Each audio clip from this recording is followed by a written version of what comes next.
Hello, I'm ShadowXthevampire. Welcome to my channel. And for this video, I'm just going to be going through some LGBTQ facts for Pride Month. So, I got some tabs open, probably way more information than I need for one video. First off, let's go through the history of the word gay. The word gay arrived in English during the 12th century from Old French, most likely deriving ultimately from a Germanic source. In English, the word's primary meaning was joyful or carefree or bright and showy. The word was very commonly used with this meaning in speech and literature. For example, the optimistic sexualization. The word may have started to acquire associations of immorality as early as the 14th century, but had certainly acquired them by the 17th. By the late 17th century, had acquired the specific meaning of addicted to pleasures and disappointations. There is a cartoon from a magazine in 1857 illustrating the use of gay as a colloquial euphemism for being a prostitute.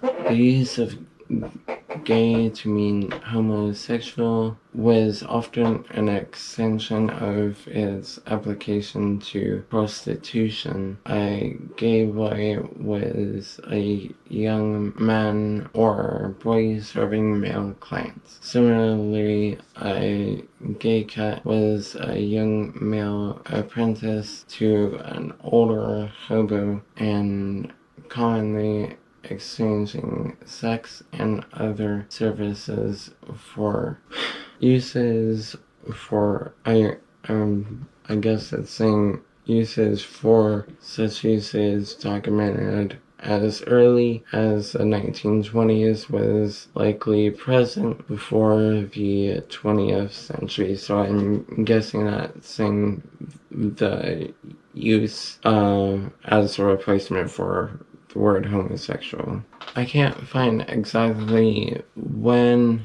it was first used to mean homosexual.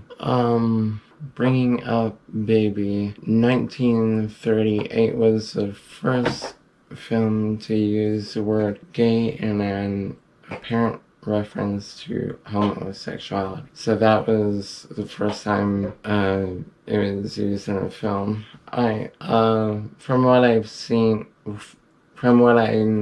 seeing, it looks like the first use ever in reference to homosexuality was some point in the 19th century, but it could have been earlier. Why is Gay Pride Month in June? So, a lot of people know about the Stonewall riot. The Stonewall riot was in 1969, ruined the end of June. The Stonewall riots started early in the morning on June 28th, 1969, when police raided the Stonewall Inn, which was a incest gay bar and lasted until July 3rd. And so we celebrate Pride Month in June to commemorate the Stonewall riots. Looks like we have the history of gay rights movements. It looks like Wiki takes it back to the 18th and 19th. It looks like Wiki takes it back to the 18th and 19th. Fucking hell, man. It looks like Wiki takes it back to the 18th and 19th century in Europe. Same-sex sexual behavior and cross-dressing were widely considered to be socially unacceptable and were serious crimes under sodomy. Sumptuary laws. Sumptuary laws are laws that try to regulate consumption. What does that have to do with this? I don't know. There were, however, some exceptions. For example, in the 17th century, cross-dressing was common in plays, as evident in the context of many of William Shakespeare's plays and the actors in actual performance, since female roles in Elizabethan theater were always performed by males, usually prepubescent boys. Social reformer Jeremy Bentham was an English philosopher. Jeremy Bentham was an English philosopher, jurist, and social reformer regarded as a founder of modern utilitarianism. He wrote the first known argument for homosexual law reform in England, around 1785, at a time when the legal penalty for buggery was death by hanging. His advocacy stemmed from his utilitarian philosophy, in which the morality of an action is determined by the net consequence of that action on human well-being. He argued that homosexuality was a victimless crime and therefore not deserving of social or approbation or criminal charges. He regarded popular negative attitudes against homosexuality as an irrational prejudice. So this shows that that there have always been progressive people. This is nothing new. And then it gets into the gay liberation movement,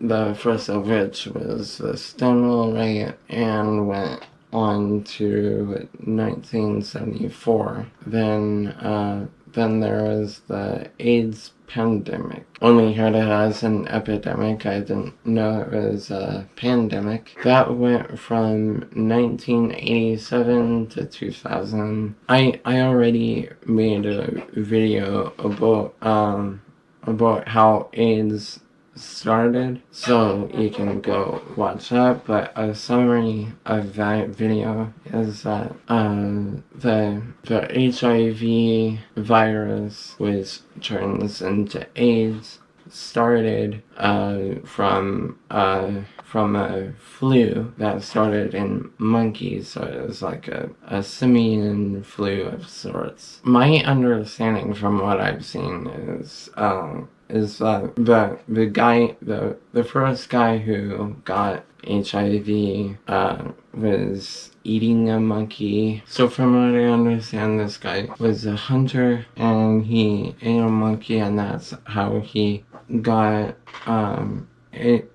that's how he became the first person to get HIV. And I think this was back in the 1920s, so it must have taken a long time to turn into the epidemic of the 80s. Homosexual intercourse was officially legalized nationwide in the United States in 2003, and that was also the first time. One of the states legalized gay marriage. So apparently it was actually Massachusetts in 2004. I thought it was 2003. And that was the first state to legalize gay marriage. Legalization of gay sex began with Illinois in 1961, and various areas decided to legalize it then as well. California legalized gay sex in 1976, and legalized gay marriage in 2013. Wait, no. But the U.S. state first issued marriage license to same-sex couples on June 16, 2008, so that makes more sense for California. New York legalized gay sex in 1980, and gay marriage in 2011. Oklahoma legalized gay sex in 2003, very late, which is not surprising for Oklahoma. And gay marriage was also quite late, which was in 2014, which I believe is just a little bit before it was legalized federally. When it was gay marriage was federally legalized in the U.S. on June 26, 2015. In Canada, it was July 20th, 2005. But it looks like they started making the citizens in 2003. Yeah, that was when they started legalizing gay marriage. They legalized gay sex back in 1969. Next up, Oscar Wilde. Oscar Wilde was a playwright, novelist, poet, and celebrity in the late 19th century London. His flamboyant dress, cutting wit, and eccentric lifestyle often put him at odds with the social norms of Victorian England. So, Wilde was homosexual, put on trial for gross indecency in 1895 after the details of his affairs with a British aristocrat were made public. Homosexuality was a criminal offense at this time in England. So he was a gay man he was a twink, basically. It doesn't look like he was necessarily a cross-dresser. He was definitely a feminine man. I heard from Jessica Kilgren Post Art that it used to be that gay men who were into twinks were considered straight men because they were into feminine features. Also, at this point, lesbians or women who went against social norms were considered third sex, which I think is like kind of progressive in some ways, but also very conservative in other ways. Cause like at least they have they had a third sex in their or third gender in their society. This is like in Pakistan, how if you are transgender, you are considered third sex or third gender, whatever they call it. More about that later. So moving on from Oscar Wilde. Circle Hermaphroditus was the first known informal transgender advocacy organization in the United States, founded in 1895 in New York City to unite for defense against the world's bitter persecution. The group first met at Paris Hall, also called Columbia Hall or simply the Hall, which was a center of homosexual nightlife in New York City. There, male sex workers would solicit men under an effeminate persona. In a time when cross-dressing was socially unacceptable and punishable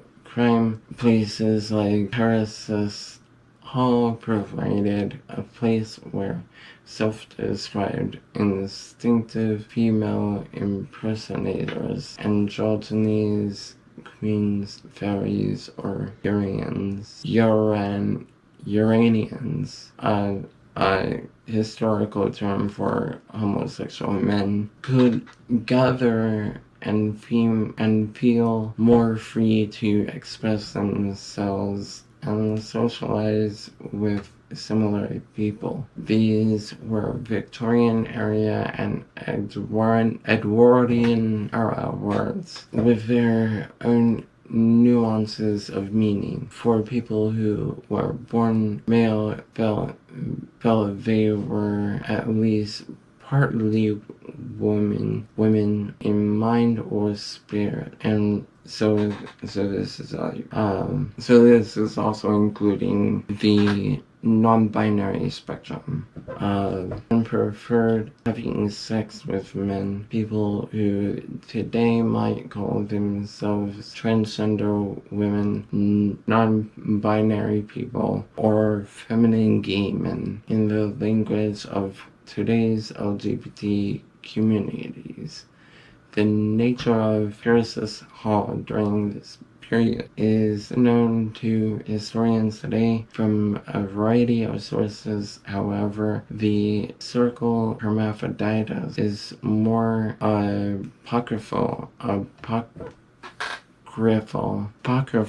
known chiefly from the autobiography of an instinctive female impersonator, Jenny June, who provides main surviving description of it. June says all the group's members knew another only by pseudonyms for reasons of safety. So I'm guessing this is what today would be known as chosen name, the opposite of the dead name. The group was led by pseudonyms Roland Rees.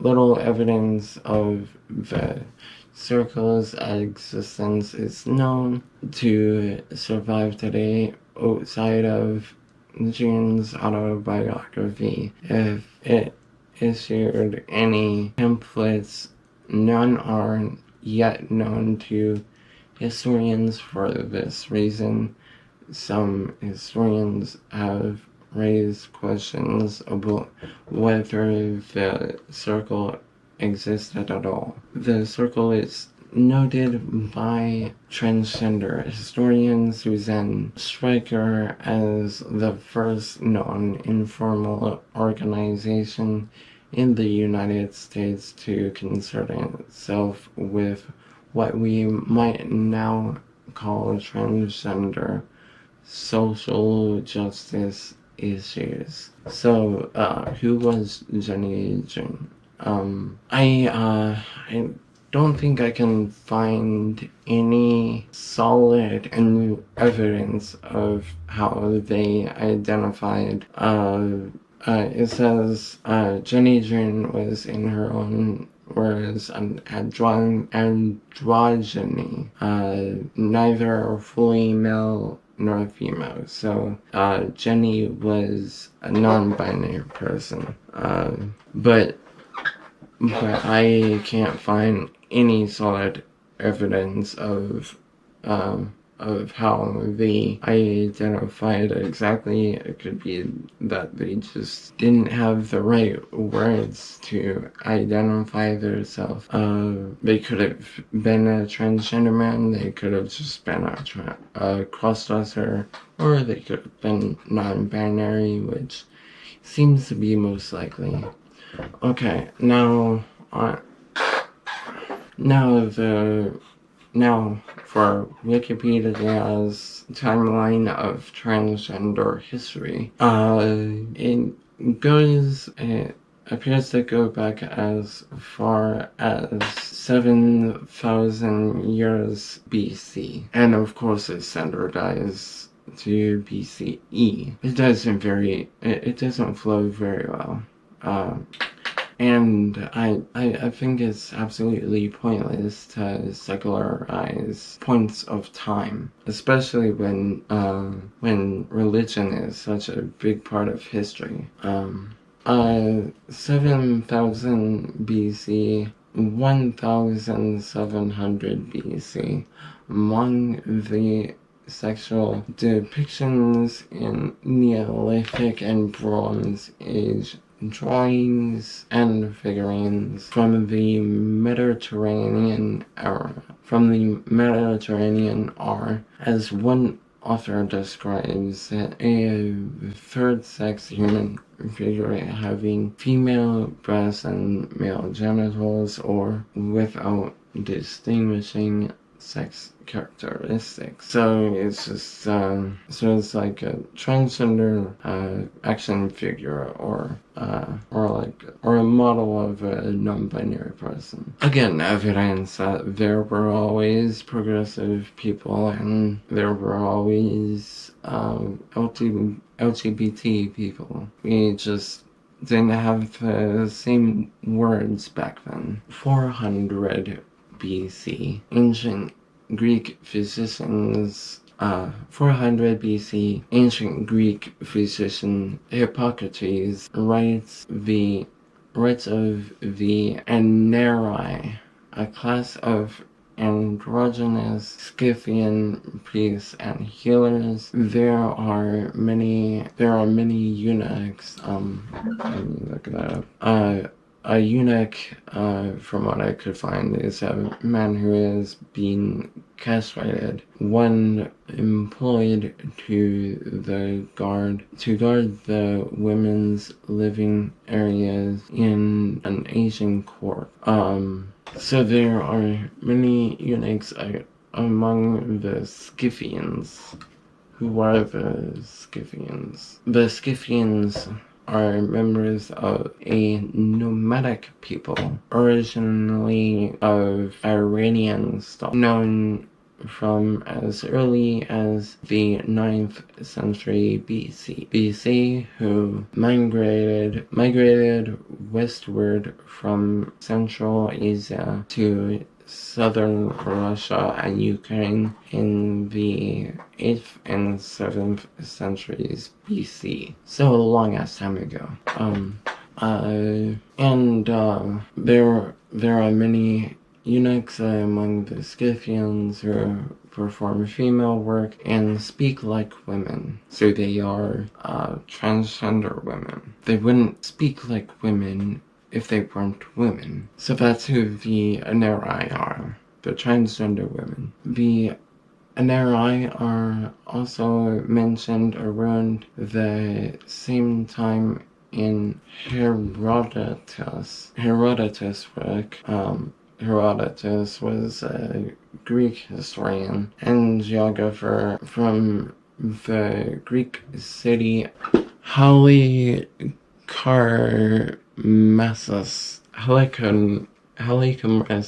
part of the Persian Empire, and later later citizen of 3 in modern Calabria, also known as Italy. So he was an Italian man, or Greek, a Greek migrant to Italy.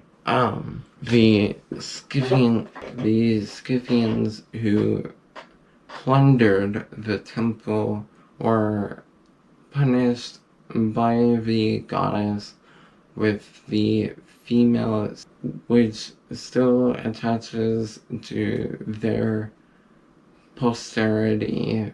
They themselves confess that they are afflicted with a disease for this reason, and travelers who visit Scythia can see what sort of disease it is. Those who suffer from it are called anaries. So they believe that these people were cursed by a goddess to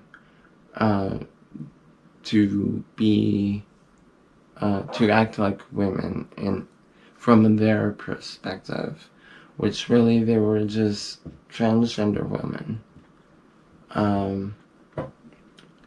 It also says they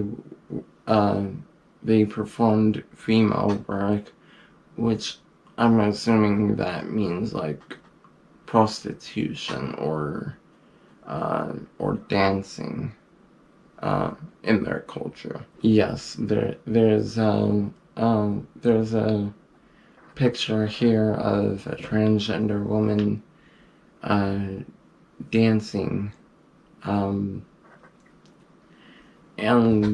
this is much like Pakistani culture today. In Pakistan, nobody will hire a transgender woman, so they're forced to work on the streets, and they perform, and they do prostitution as well. There is a perk, I guess, of being transgender in Pakistan, and that is even though they are transphobic, even though Pakistani people are transphobic and the government is transphobic as well, nobody bothers transgender people in Pakistan because they believe that transgender women are witches, and they believe that they would get a curse put on them if they bother the transgender women. So the transgender women go to the streets and people give them money so that they don't get a curse put on them. It's kind of degrading, but also kind of a cushy job as well. Where I live, it's just difficult to get a job in general. A big part of that is because nobody fucking calls their applicants. Moving on to the non-binary wiki. I am seeing the history of non-binary people. It seems to show history going back to 2000 years BC. So 2000 BC and 1700 BC describe how the gods created these people, their roles in society, and words for different kinds of them. These included eunuch, women who couldn't or weren't allowed to have children, men who live as women, intersex people, gay people, and others. So eunuch was more of a blanket term for queer people. Writings from ancient Egypt, Middle Kingdom, 2000 BC to 1800 BC said there were 3 genders of human: male, Sikhet, which is their third gender, and female, in that order. Sikhet usually translated as eunuch, but that's probably an oversimplification of what this gender category means, since it was given that level of importance, it could potentially be an entire category of gender/sex variance that doesn't fit into male or female. The hieroglyphs